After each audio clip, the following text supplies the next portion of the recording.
ഹരേ കൃഷ്ണ. എല്ലാവർക്കും മാധവത്തിലേക്ക് സ്വാഗതം. നാളെ ശനിയാഴ്ച ശുക്ലപക്ഷത്തിലെ സപ്തമി തിഥിയാണ്. ശുക്ലപക്ഷത്തിലെ സപ്തമിക്ക് നമ്മൾ ഭഗവാൻ മഹാദേവനെ വിളിച്ച് പ്രാർത്ഥിച്ചാൽ വലിയ ഫലസിദ്ധിയാണെന്നാണ് പറയുന്നത്.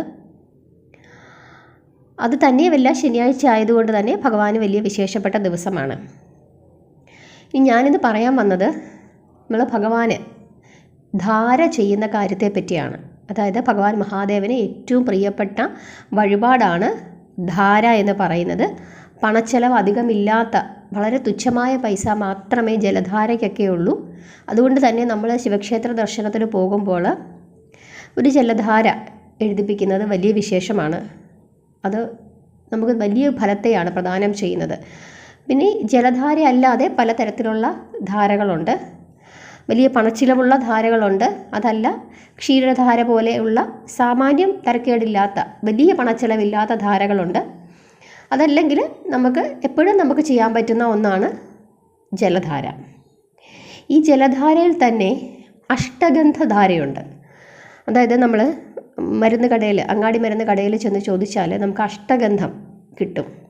ഒരു പൊടിയാണത്. പലതരത്തിലുള്ള കാര്യങ്ങൾ ചേർന്നിട്ടുള്ള ഒരു പൊടിയാണ്. 8 കാര്യങ്ങൾ ചേർന്നിട്ടുള്ളത്. അഷ്ടഗന്ധം ഉപയോഗിച്ചിട്ടുള്ള അത് ജലത്തിൽ കലർത്തിയിട്ട് അതുകൊണ്ടുള്ള ധാര വലിയ വിശേഷമാണ്. നമ്മളെ ശത്രുദോഷം മാറുന്നതിന് വലിയ പ്രയോജനം അത് ചെയ്യും. കാരണം ചില മനുഷ്യർ നമ്മൾ പറയും ചില കാര്യങ്ങൾ, അതിപ്പോൾ നല്ലതായിട്ട് പഠിക്കുന്ന ഒരു കുട്ടി, ചിലരത് പറഞ്ഞു കഴിഞ്ഞാൽ നമുക്ക് അനുഭവമുണ്ട്. ചിലർ പറയൂ നല്ല കുട്ടിയാണെന്ന് പറഞ്ഞു കഴിഞ്ഞാൽ പിന്നീട് ചിലപ്പോൾ ആ കുട്ടി പഠിക്കില്ല. അത് അവർ പറയുന്നതും ശുദ്ധാത്മാക്കൾ കൊണ്ടായിരിക്കും ചിലപ്പോൾ അവർ പറയുന്നത്. അവരും ഒന്നും മനസ്സിൽ വെച്ചുകൊണ്ടായിരിക്കത്തില്ല പറഞ്ഞത്. പക്ഷേ ചില നാവ് ദോഷങ്ങളുണ്ട്, അതുപോലെ ചില ശത്രുദോഷങ്ങൾ, കണ്ണേറ്, പ്രാക്ക്. അതായത് അതുകൊണ്ടൊക്കെ തന്നെയാണ് നമ്മൾ എന്ത് ചെയ്താലും നമുക്ക് ചിലപ്പോൾ നമ്മളിങ്ങനെ നന്നായിട്ടൊരു ജോലി ചെയ്ത് വരികയായിരിക്കും, സാമാന്യം തരക്കേടില്ലാതെ പൊക്കോണ്ടിരിക്കുമായിരിക്കും. ആ സമയത്തായിരിക്കും ചിലരത് എന്തെങ്കിലും ഒന്ന് പറയുന്നത്. അതോടുകൂടി അത് ചിലപ്പോൾ ഇടിഞ്ഞു താന്ന് പോകും. ഇതൊക്കെ അന്ധവിശ്വാസമാണെന്ന് പറഞ്ഞാൽ ആണ്, പക്ഷേ ചില സമയങ്ങൾ ഇതൊക്കെ ഒരു സത്യമായിട്ട് വരാറുണ്ട്. അപ്പോൾ അതുകൊണ്ട് നമുക്ക് ഇതുപോലുള്ള കാര്യങ്ങളൊക്കെ ചെയ്യുന്നത് വലിയ വിശേഷമാണ്. കാരണം നമ്മൾ ആരെയും ഉപദ്രവിക്കുന്നില്ലല്ലോ, അവരെ ഉപദ്രവിക്കാൻ പോകുന്നില്ല, അല്ലാതെ നമ്മൾ മറ്റ് ദുഷ്കർമ്മങ്ങളൊന്നും ചെയ്യാൻ പോകുന്നില്ല. അപ്പോൾ ഇങ്ങനെയൊക്കെയുള്ള ചില ദോഷങ്ങളൊക്കെ നമുക്കുണ്ടെങ്കിൽ, അല്ലെങ്കിൽ ചിലപ്പോൾ ചില കടയൊക്കെ ഇട്ടു, അല്ലെങ്കിൽ ഒരു ബിസിനസ്സൊക്കെ ചെയ്യുന്നു, അങ്ങോട്ടൊന്നും പച്ച പിടിക്കുന്നില്ല, അങ്ങനെയൊക്കെ വരുന്ന സമയത്ത് നമ്മൾ ഭഗവാന് ധാര ചെയ്യുന്നത്, ഈ അഷ്ടഗന്ധ ധാര ചെയ്യുന്നത് വലിയ വിശേഷമാണ്. അതുപോലെ തന്നെ നമുക്ക് എന്തെങ്കിലും തടസ്സങ്ങളൊക്കെ മാറുന്നതിന് ക്ഷീരധാര ചെയ്യാം. അപ്പോൾ ക്ഷീരധാരയായിട്ട് നമ്മൾ വലിയ വിശേഷ ദിവസങ്ങളൊക്കെ ആണെങ്കിൽ, ഇപ്പോൾ ശിവരാത്രി പോലെയോ അല്ലെങ്കിൽ തിരുവാതിര പോലെയോ പ്രദോഷം പോലെയോ ഒക്കെയുള്ള ദിവസങ്ങളാണെങ്കിൽ ക്ഷേത്രത്തിൽ ഒരുപാട് ആളുകൾ ചേർന്നിട്ട് ധാര നടത്തും. അപ്പം നമുക്ക് 1-2 കവർ പാലൊക്കെ മേടിച്ച് കൊടുത്താൽ മതി. നമ്മൾ ഒറ്റയ്ക്കായിട്ട് ചെയ്യുമ്പോൾ വലിയ പണച്ചിലവ് വരും. അപ്പോൾ അതുകൊണ്ട് ഭഗവാന് നമുക്ക് എന്ത് ചെയ്യാം, ഒരു ക്ഷീരാഭിഷേകം ചെയ്യാം. അഭിഷേകം ചെയ്യുമ്പോൾ അത്രയും നമുക്ക് പണച്ചിലവ് വരില്ല. കുറച്ച് പാല് മേടിച്ച് കൊടുത്താൽ മതിയല്ലോ. അങ്ങനെ അഭിഷേകമായിട്ട് ചെയ്യാം. അതുപോലെ നെയ്യഭിഷേകം ചെയ്യാം. നെയ്യഭിഷേകത്തിനും വലിയ വിശേഷമാണ് ഭഗവാന് ചെയ്യുന്നത്.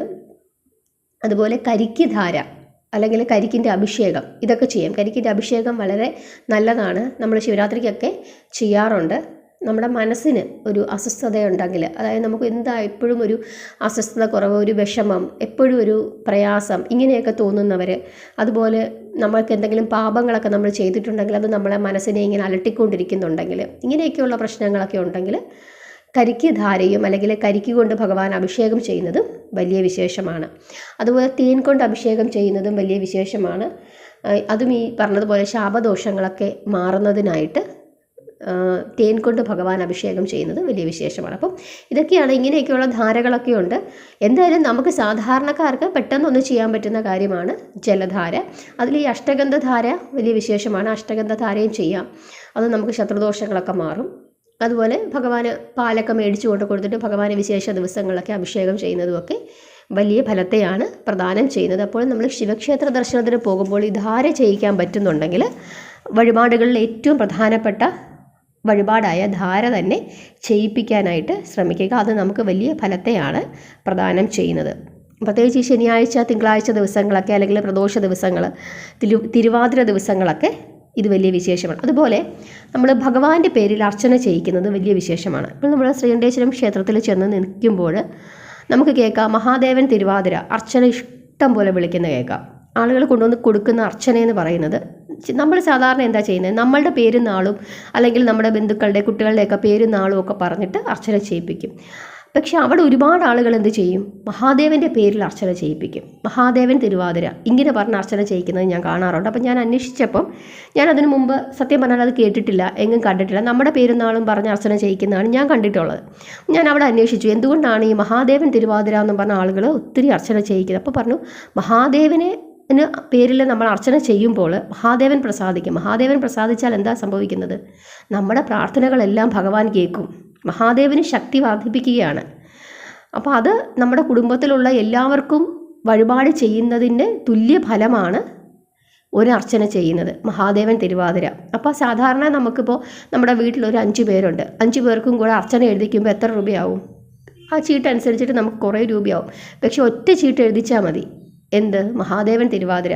നമ്മുടെ കുടുംബത്തിലുള്ള എല്ലാവരുടെയും പ്രാർത്ഥന ആര് കേൾക്കും, മഹാദേവൻ കേൾക്കും. മഹാദേവന് കൂടുതൽ ബലം ശക്തിയാണ് എന്ത് ചെയ്യുന്നത്, ആ അർച്ചനയിലൂടെ കിട്ടുന്നത്. അപ്പോൾ അങ്ങനെ മഹാദേവൻ്റെ പേരിലും കൂടെ നിങ്ങൾ അർച്ചന എഴുതിപ്പിക്കൂ, അത് വലിയ വിശേഷമാണ്. അതുപോലെ ഏത് ഭഗവാനാണോ നമ്മൾ ചെന്ന് തൊഴുന്നത് നമ്മുടെ വീട്ടുകാരുടെ അർച്ചന നമ്മൾ പേരുന്നാളും പറഞ്ഞ് എഴുതിപ്പിച്ചോളൂ. ആ കൂട്ടത്തിൽ ഭഗവാനും കൂടെ ഒരു അർച്ചന എഴുതിപ്പിക്കുന്നത് വലിയ വിശേഷമാണ്.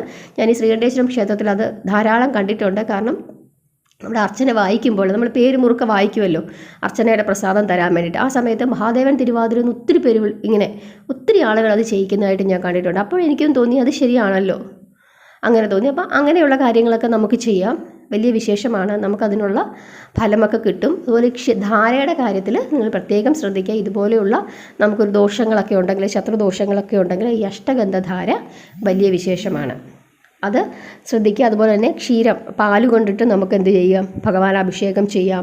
നെയ്യ് കൊണ്ടിട്ട് അഭിഷേകം ചെയ്യാം. കരിക്ക്, നമ്മുടെ വീട്ടിൽ കരിക്കുണ്ടെങ്കിൽ ഒരു കരിക്കൊക്കെ കൊണ്ട് കൊടുക്കാം. നമുക്ക് എന്ത് ചെയ്യാം, ഭഗവാന് അഭിഷേകം ചെയ്യാനായിട്ട് കൊണ്ട് കൊടുക്കാം. അതൊക്കെ വലിയ ഫലത്തെയാണ് പ്രദാനം ചെയ്യുന്നത്. നമുക്കിതൊന്നും വലിയ ചിലവില്ലാത്ത കാര്യമാണ്. വലിയ വലിയ വഴിപാടുകൾ ചെയ്യുന്നതിനെക്കാട്ടിൽ ഇതുപോലുള്ള ചെറിയ ചെറിയ വഴിപാടുകൾ ചെയ്യുന്നത് നമുക്കും ഒരു സന്തോഷമാണ്. കാരണം നമുക്കൊരു സ്ട്രെയിനില്ല. വലിയ വഴിപാടുകളൊക്കെ ചെയ്യാൻ പോകുമ്പോഴാണ് നമുക്കത് ചെയ്യാൻ പറ്റാത്തത്. ഭഗവാൻ അത്രയും പൈസ എൻ്റെ കയ്യിലില്ലല്ലോ. ശരിയാണ്, ചിലപ്പം നമ്മൾ ജീവിക്കണ്ടേ.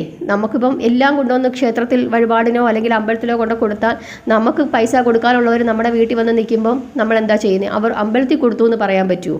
അല്ലെങ്കിൽ നമ്മൾ ആഹാരം കഴിക്കാനിരിക്കുന്ന സമയം നമ്മുടെ കുട്ടികൾക്ക് ആഹാരം കൊടുക്കാതെ ഇതെല്ലാം കൊണ്ടുവന്ന് വഴിപാടിന് മാത്രം കൊടുത്താൽ നടക്കില്ല. അപ്പോൾ നമ്മളുടെ യഥാശക്തി, അതുകൊണ്ടാണ് എപ്പോഴും പറയുന്നത് എന്താണ്, യഥാശക്തി വഴിപാട് ചെയ്യുക എന്ന് പറഞ്ഞാൽ, അല്ലാതെ മറ്റുള്ളവർ ചെയ്യുന്നത് കണ്ടുകൊണ്ട് നമ്മൾ ഓരോന്ന് ചെയ്യാതിരിക്കുക.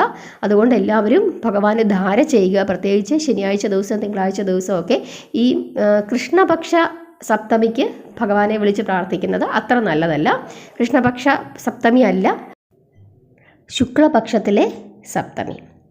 അതുപോലെ തന്നെ ശനിയാഴ്ചയും തിങ്കളാഴ്ചയും പ്രദോഷത്തിലും നമ്മുടെ പിറന്നാൾ തോറും ഒക്കെ ഭഗവാൻ ധാര ചെയ്യുന്നത് വലിയ വിശേഷമാണ്. എല്ലാവരും ഇതുപോലുള്ള ദിവസങ്ങളൊക്കെ ഭഗവാന് ധാര ചെയ്ത് പ്രാർത്ഥിക്കുക. ഹരേ കൃഷ്ണ.